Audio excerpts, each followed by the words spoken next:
What's up everybody, Damon here with IGN News. The Phantom Pain is a new game revealed at the VGAs over the weekend. While it at first seemed like it could be a new property from an unknown Swedish developer called Moby Dick Studio, it's pretty clear at this point that the Phantom Pain is actually a Metal Gear game. More specifically, it seems like the Phantom Pain could very well be Metal Gear Solid 5. Before we get to all the evidence though, it's worth pointing out that Phantom Pain is a real term. The amputee seen in the trailer would likely be having phantom pain where he once had a hand.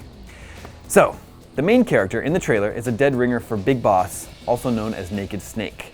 The game's logo has some mysterious lines on it and leaves some other strange gaps. A Metal Gear superfan mocked up this image, where we can see that Metal Gear Solid 5 very clearly fits perfectly among those lines and gaps. And how about this mysterious studio behind the Phantom Pain? Moby Dick has a website, but it appears to be a ruse. The CEO of the studio is reported to be named Joachim Mogren. Why is that important? Because Joachim is an anagram for Kojima, the last name of Metal Gear's creator, Hideo Kojima, while Mogren has tucked away in it the word ogre. Kojima has long been working on something called Project Ogre, and has confirmed that it isn't Metal Gear Solid Ground Zeroes, which was announced a few months ago. If you've seen the trailer for Metal Gear Ground Zeroes, at just over 7 minutes in, a fox patch falls down a cliff, and the text, "From Fox, 2 phantoms were born." Is this another piece of the Phantom Pain puzzle?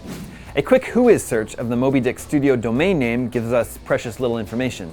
The website was only created a few weeks ago. The owner of the site and other information are well obscured. One thing's for sure, the Phantom Pain project appears to be an Xbox 360 and PlayStation 3 game, at least according to the logos at the bottom of the Moby Dick Studio website. Another interesting layer to this story comes by way of a tweet from a man named Alex Rubens, who reports that people at the Konami VGA party and the VIP section have the Phantom Pain / Moby Dick Studio shirts on. Konami, of course, is the Metal Gear series' longtime publisher. But what about the nitty-gritty of the trailer itself? There are a few interesting clues within the trailer that IGN's Metal Gear Solid fans have been mulling over. For starters, the man on fire in the trailer appears to be Volgin from Metal Gear Solid 3. And is that Psycho Mantis floating above the ground near the very end of the trailer? It appears so, though as one IGN editor, who's a big fan of Metal Gear, pointed out, there are now quite a few Psycho Mantis-like characters in Metal Gear lore. Metal Gear Solid fans, let me know what your theories are. What did you pull out of the trailer that you think is important or interesting? Is this indeed Kojima's Project Ogre, and are Project Ogre and Metal Gear Solid 5 one and the same? Lots to think about. As soon as we know more, we'll let you know right here at IGN.